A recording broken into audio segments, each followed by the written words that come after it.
मित्रद्रोह का फल। बहुत साल पहले हिम्मत नाम के नगर में दो पक्के दोस्त धर्म बुद्धि और पाप बुद्धि रहा करते थे। एक दिन पाप बुद्धि के मन में ख्याल आया कि क्यों न दूसरे नगर में जाकर कुछ पैसा कमाया जाए। इतना सोचते सोचते पाप बुद्धि के मन में हुआ कि वो धर्म बुद्धि को भी साथ लेकर जाएगा, जिससे दोनों खूब सारा पैसा कमाएंगे और फिर लौटते समय वो धर्म बुद्धि से उसका पैसा किसी तरह से हड़प लेगा। अपनी चाल को पूरा करने के लिए उसने धर्म बुद्धि को दूसरे शहर जाने के लिए मना लिया। दोनों अपने नगर में खूब सारा सम्मान लेकर दूसरे शहर पहुंच गए।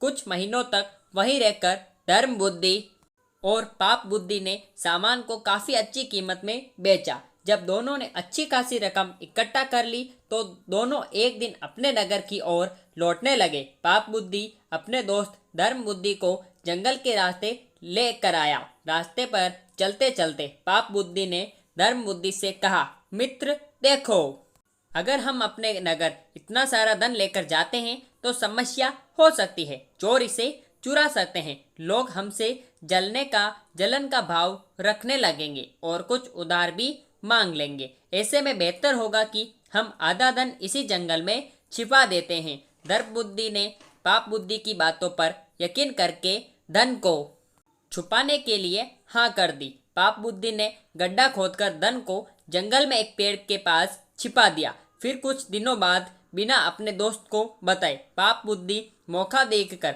अकेले सारा धन उस जंगल से लेकर आ गया। समय बीतता गया और एक दिन धर्म बुद्धि को पैसे की जरूरत पड़ी तो धर्म बुद्धि सीधे अपने मित्र पाप बुद्धि के पास गया और कहने लगा, मुझे पैसों की जरूरत है, जंगल से पैसे निकालकर ले आते हैं। पाप बुद्धि राजी हो गया और दोनों जंगल की ओर निकल गए। जैसे ही धर्म बुद्धि ने गड्ढा खोदा तो वहां पैसे न देखकर चौंक गया। इतने में ही पाप बुद्धि ने शोर मचाना शुरू कर दिया और धर्म बुद्धि पर चोरी का आरोप लगाया। हो हल्ला होने के बाद पाप बुद्धि न्यायालय पहुंचा। न्यायाधीश ने सारा मामला सुना तो सच्चाई का पता लगाने के लिए अपनी दिव्य शक्ति से परीक्षा लेने का निर्णय लिया। इसके बाद न्यायाधीश ने दोनों को आग में हाथ डालने का आदेश दिया। चतुर पाप बुद्धि ने कहा, अग्नि में हाथ डालने की कोई जरूरत नहीं है, खुद वन देव की मेरी सच्चाई की गवाही देंगे। न्यायाधीश ने उसकी बात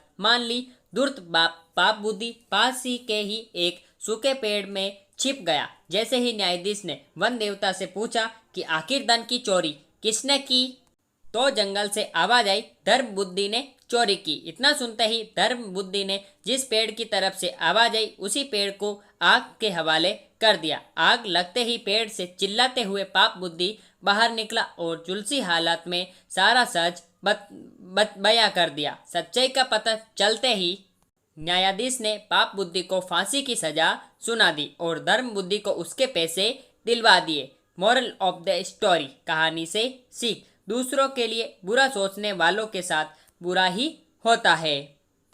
तो मेरे प्यारे भाइयों और बहनों, आपको आज की हमारी कहानी आपको कैसी लगी आप हमें नीचे कमेंट बॉक्स में बता सकते हैं। साथ ही साथ ऐसी ही धमाकेदार एंड मज़ेदार मोरल स्टोरीज के लिए आप हमारे चैनल को सब्सक्राइब करके बेल आइकन जरूर प्रेस करें ताकि हमारी ऐसी वीडियोस की सब नोटिफिकेशन सबसे पहले आप तक पहुंच सके जैसे ही हम उस वीडियो को अपलोड करें। फिर मिलेंगे ऐसी धमाकेदार स्टोरी के साथ, तब तक के लिए गुड बाय। जय हिंद, जय भारत, थैंक्स फॉर वॉचिंग।